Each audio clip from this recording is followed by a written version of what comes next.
सुप्रभात ओडिशा आज भिडियो आपण को स्वागत। आसतु जानिबा आज टॉप 10 गुरुत्वपूर्ण खबर। सक्रिय रही मौसुमी वायु पाणीपाग विभाग कहला अगस्ट 17 जाए राज्य में प्रबल वर्षा संभावना। घूर्णिबलय सांगकु मौसुमी वायु राज्य में सक्रिय रही 17 तारिख पर्यंत राज्य में प्रबल वर्षा संभावना रही। आंचलिक पाणीपाग विज्ञान केन्द्र निर्देशिका मनोरमा महांती गणमाध्यम को यह सूचना देइछन्ति। पाणीपाग विभाग पक्षर कहुଯାଇଛି आसंता 18 तारिख ठारू पाग बदलिब। आगामी 24 घंटे हालुकारू मध्यम धरणर वर्षा हेब। सेहीपरि आज हालुकारू मध्यम धरणर वर्षा सह घड़घड़ी भद्रक, बालेश्वर, मयूरभंज, केन्दुझर, जाजपुर, केन्द्रापड़ा, झारसुगुड़ा, संबलपुर जिला को अलर्ट कर गत 24 घंटे गंजाम जिले में सर्वाधिक वर्षा 57 मिलीमीटर वर्षा रेकर्ड कराई। एबे भी राज्य में 11% नियंटिया वर्षा रही। 713.3 मिमी वर्षा स्वाभाविक रहिबा कथा। गोटे जिला मालकानगिरी रे स्वाभाविक वर्षा ठारू अधिक वर्षा होइथिबा बेले 3 जिले में अधिक वर्षा और 16 जिले में स्वाभाविक वर्षा रेकर्ड होइथिबा बेले बाकी 11 जिले में नियंटिया वर्षा रही। ओडिशा रे पहुंचिला 4 राज्यर आलू ट्रक। पश्चिमबंग को पछर पकाइବାକୁ बाहरिले एही सब राज्य। ओडिशा रे पहुंचिला 4 राज्यर आलू ट्रक। उत्तर प्रदेश पश्चिमबंग पर एबे पंजाब जलंधर और बिहार पूर्णियारू आसी ओडिशा रे पहुंची आलू ट्रक।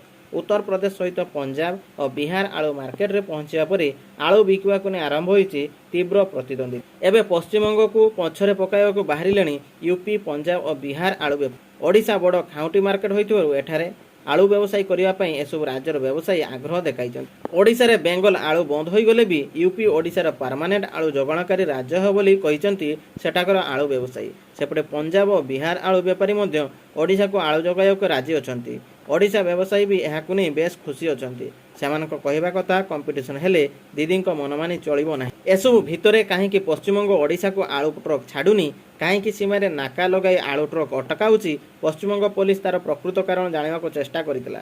पश्चिम मेदिनीपुर आलू किलो 30 टंका बिक्री होता। गत वर्ष यही समय जो आलू 15 टंका थिला ताहा एबे 2 गुणा होईची। मासे तले एठारे 45 टंका छुईतिला आलू दर। पश्चिमबंग में आलू दर बढ़िया देखि रप्तानी बंद करने को निष्पत्ति नहीं पश्चिमबंग सरकार। तेबे पुराणा आलू को कोल्ड स्टोरेज रु बाहर कर बिक्री करचंती बेपारी। पुराणा दर सह कोल्ड स्टोरेज चार्ज लगिबा परे यह 25 रु 27 टंका हो जाउची। तेणु 30 टंकार बिकुचंती पश्चिमबंग बेपारी। पश्चिमबंग में आलू दर 30 थिबा बेले यह ओडिशा आसीबा परे 35 रु 40 टंका हो जाउची। तेबे आगको जदि यूपी, बिहार, पंजाब भली राज्यरू पर्याप्त परिमाण रे आलू आसे ताहले ओडिशा और पश्चिमबंग आलू पर निर्भर करिवो नाही। सेप्टेम्बर 17 रु सुभद्रा योजना प्रधानमंत्री जन्मदिन रे हेबो लागू। सुभद्रा योजना पई एसओपी रेडी। सेप्टेम्बर 17 तारिख में प्रधानमंत्री नरेंद्र मोदी जन्मदिवस रे राज्य में यह योजना लागू हेबो। एने उपमुख्यमंत्री प्रभाती परिड़ा सूचना देइचंती। उपमुख्यमंत्री कहिचंती जे सुभद्रा योजना रे राज्यर महिला हिताधिकारी को 50,000 टंकार भाउचर मिले। निर्वाचन बेले भारतीय जनता पार्टी यह प्रतिश्रुति देइतिला। दल क्षमता को आसिया परे एथिपई कार्यक्रम आरंभ होइतिला। चलित बजेट रे बीजेपी सरकार एथिपई 10,000 कोटी टंकार बजेट व्यवस्था भी करिसंती। तेबे किभଳି एही योजना हिताधिकारी को बंटा जिवो से नै एसओपी प्रस्तुति काम चलितिला।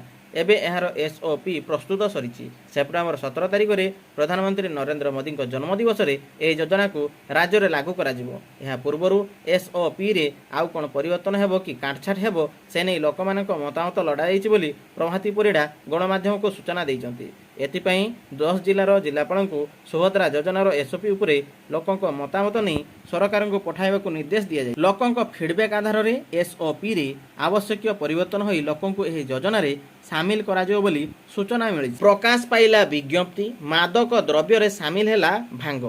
मादक द्रव्य रे सामिल हैला भांग गंजे। एने राज्य अबकारी विभाग पक्षरु विज्ञप्ति प्रकाश पाइछि।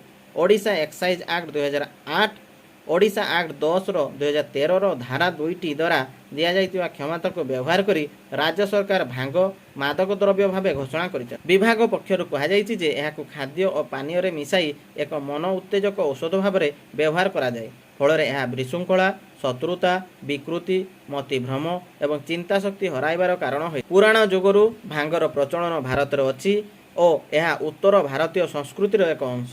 ସାଧୁମାନେ ଏହାର ଉତ୍ତେଜକ ଗୁଣକୁ ବ୍ୟବହାର କରି ଭଗବାନ ସାନ୍ନିଧ୍ୟ ପାଇବା ନିମନ୍ତେ ଅଧିକ ଧ୍ୟାନରତ ହୁଅନ୍ତି। ଏସିବିରେ ରୋଗୀଙ୍କୁ ଦୁଷ୍କର୍ମ ଅଭିଯୋଗରେ ଗିରଫ ହେଲେ ଡାକ୍ତର। ଇକୋ ଟେଷ୍ଟ ବେଳେ ଦୁଷ୍କର୍ମ କରିଥିବା ହୋଇଥିଲା ଅଭିଯୋଗ। ଏସିବିରେ ରୋଗୀଙ୍କୁ ଦୁଷ୍କର୍ମ ଅଭିଯୋଗରେ ଡାକ୍ତର ଗିରଫ। कार्डियोलॉजी विभाग संपृक्त डाक्तर को गिरफ्त कला मंगलबाग पुलिस। ଏକ ଟେଷ୍ଟ ବେଳେ ଦୁଷ୍କର୍ମ କରିଥିବା ଅଭିଯୋଗ ହୋଇଥିଲା। ରୋଗୀଙ୍କ ସମ୍ପର୍କୀୟ ଡାକ୍ତରଙ୍କ ବିରୋଧରେ ଏପରି ସଙ୍ଗୀନ ଅଭିଯୋଗ ଆଣିଥିଲେ। ଚିକିତ୍ସା ବାହାନାରେ ଡାକ୍ତର ଜଣକ ରୋଗୀଙ୍କୁ ଦୁଷ୍କର୍ମ କରିବା ସବୁଠୁ ଲଜ୍ଜାର ବିଷୟ, କାହିଁକିନା ଡାକ୍ତରଙ୍କୁ ଦ୍ୱିତୀୟ ଭଗବାନଙ୍କ ଦରଜା ଦିଆଯାଇଥାଏ। ତେବେ ଆଗାମୀ ଦିନରେ ଲୋକ ଡାକ୍ତରଙ୍କ ନିକଟକୁ ଯିବାକୁ ଡରିବେ। କାହାକୁ ବିଶ୍ୱାସ କରିବେ?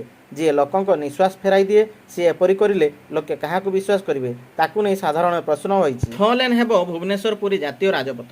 ଖର୍ଚ୍ଚ ହେବ 1800 କୋଟି ଟଙ୍କା। ମୁଖ୍ୟମନ୍ତ୍ରୀ ଏକାମ୍ର କ୍ଷେତ୍ରରୁ ଶ୍ରୀକ୍ଷେତ୍ରକୁ ସଂଯୋଗ କରୁଥିବା 4 ଲେନ୍ ରାସ୍ତା ଆଗାମୀ ଦିନରେ ଆହୁରି ପ୍ରଶସ୍ତ ହେବ। ଏକ୍ସପ୍ରେସ୍ ୱେ ଭଳି ଏହି ରାସ୍ତାର ନବୀକରଣ ହେବ। ଶ୍ରୀକ୍ଷେତ୍ରକୁ ପ୍ରତ୍ୟେକ ଦିନ ହଜାର ହଜାର ଶ୍ରଦ୍ଧାଳୁ ଆସୁଥିବାରୁ ଏଭଳି ନିଷ୍ପତ୍ତି ନିଆଯାଇଛି। ଭୁବନେଶ୍ୱର ପୁରୀ ଜାତୀୟ ରାଜପଥକୁ 6 ଲେନ୍ ହେବା ଦ୍ୱାରା ଗମନାଗମନକୁ ନୂଆ ରୂପ ମିଳେ। କେନ୍ଦ୍ର ସଡ଼କ ପରିବହନ ଓ ରାଜପଥ ମନ୍ତ୍ରୀ ନୀତିନ ଗଡ଼କରୀଙ୍କୁ ଭେଟିବା ପରେ ମୁଖ୍ୟମନ୍ତ୍ରୀ ମୋହନ ଚରଣ ମାଝୀ ଘୋଷଣା କରିଛନ୍ତି। ମୁଖ୍ୟମନ୍ତ୍ରୀ କହିଛନ୍ତି 4 ଲେନ୍ ବିଶିଷ୍ଟ ଭୁବନେଶ୍ୱର ପୁରୀ ଜାତୀୟ ରାଜପଥ 6 ଥାକିଆ ହେବ। ସୂଚନାଯୋଗ୍ୟ, ଗତକାଲି ମୁଖ୍ୟମନ୍ତ୍ରୀ ଶ୍ରୀ ମାଝୀ ନୂଆଦିଲ୍ଲୀରେ କେନ୍ଦ୍ର ସଡ଼କ ପରିବହନ ଓ ରାଜପଥ ମନ୍ତ୍ରୀ ନୀତିନ ଗଡ଼କରୀଙ୍କୁ ଭେଟିଥିଲେ। ରାଜ୍ୟ ସରକାରଙ୍କୁ ବଡ଼ ଅନୁରୋଧ କଲେ ନବୀନ, ପ୍ରକାଶ କଲେ ଦୁଃଖ। ବାଂଲାଦେଶରେ ଦେଖାଦେଇଥିବା ଅଶାନ୍ତିକର ସ୍ଥିତି କାରଣରୁ ଏହାର ପ୍ରଭାବ ପଡ଼ୋଶୀ ଦେଶ ତଥା ଭାରତ ଉପରେ ପଡ଼ିଛି। ସେଠାରେ ବସବାସ କରୁଥିବା ଅଳ୍ପ ସଂଖ୍ୟକ ହିନ୍ଦୁମାନଙ୍କ ଉପରେ ଆକ୍ରମଣ ହେଉଥିବାର ଖବର ଆସିବା ପରେ ମଧ୍ୟ ସେଠାରୁ ଅନେକ ବାଂଲାଦେଶୀ ଭାରତରେ ଅନୁପ୍ରବେଶ କରିବାର ସ୍ଥିତି ଉପୁଜିଛି, ଯାହାକୁ ନେଇ ସରକାର ସତର୍କ ଥିବାବେଳେ ଲୋକମାନଙ୍କ ମଧ୍ୟରେ ମଧ୍ୟ ପ୍ରତିକ୍ରିୟା ପ୍ରକାଶ ପାଇଛି। ଏହି କ୍ରମରେ ଓଡ଼ିଶା ଏକ ସମୁଦ୍ରକୂଳିଆ ରାଜ୍ୟ ହୋଇଥିବାରୁ ସମୁଦ୍ର ପଥ ଦେଇ ବାଂଲାଦେଶୀମାନେ ଓଡ଼ିଶାରେ ପ୍ରବେଶ କରିବାର ଭୟ ରହିଛି। ତେବେ ପୂର୍ବରୁ ମଧ୍ୟ ଅନେକ ବାଂଲାଦେଶୀ ଓଡ଼ିଶାରେ ଆସି ବସବାସ କରୁଥିବା ବେଳେ ଅନେକ ପଶ୍ଚିମବଙ୍ଗର ଲୋକେ ଓଡ଼ିଶାର ବ୍ୟବସାୟ କରୁଛନ୍ତି। ଏଭଳି ସ୍ଥିତିରେ ଲୋକମାନେ ଅନେକ ସ୍ଥାନରେ ବାଂଲାଦେଶୀମାନଙ୍କୁ ଚିହ୍ନଟ କରିବା ସହିତ ଅନେକ ସ୍ଥାନରେ ଦ୍ୱନ୍ଦାତ୍ମକ ପରିସ୍ଥିତି କାରଣରୁ ସେମାନଙ୍କୁ ମାଡ଼ ମଧ୍ୟ ମାରୁଥିବାର ଖବର ଆସୁଛି। ଏହାରି ମଧ୍ୟରେ ରାଜ୍ୟରେ ଏ ପ୍ରକାର ସ୍ଥିତିକୁ ନେଇ ବିଶୃଙ୍ଖଳା ବା ଅଶାନ୍ତି ବଢ଼ିଥିବା କହି ପ୍ରତିକ୍ରିୟା ଦେଇଛନ୍ତି। ନବୀନ କହିଛନ୍ତି ଯେ ଏକ ଶାନ୍ତିପ୍ରିୟ ରାଜ୍ୟ ଭାବେ ଓଡ଼ିଶାର ଖ୍ୟାତି ରହିଛି। ଏହା ଏପରି ଏକ ରାଜ୍ୟ ଯେଉଁଠି ଲୋକଙ୍କ ମଧ୍ୟରେ ସାମ୍ପ୍ରଦାୟିକ ସୌହାର୍ଦ୍ଦ୍ୟ, ଶାନ୍ତି ଓ ସହଭାଗିତା ଯୁଗ ଯୁଗ ଧରି ରହିଆସିଛି। କିନ୍ତୁ ଚିନ୍ତାର ବିଷୟ ଯେ ଏବେ ରାଜ୍ୟର ବିଭିନ୍ନ ପ୍ରାନ୍ତରେ ସାମାଜିକ ବିଶୃଙ୍ଖଳା ଘଟୁଥିବାର ଖବର ଆସୁଛି।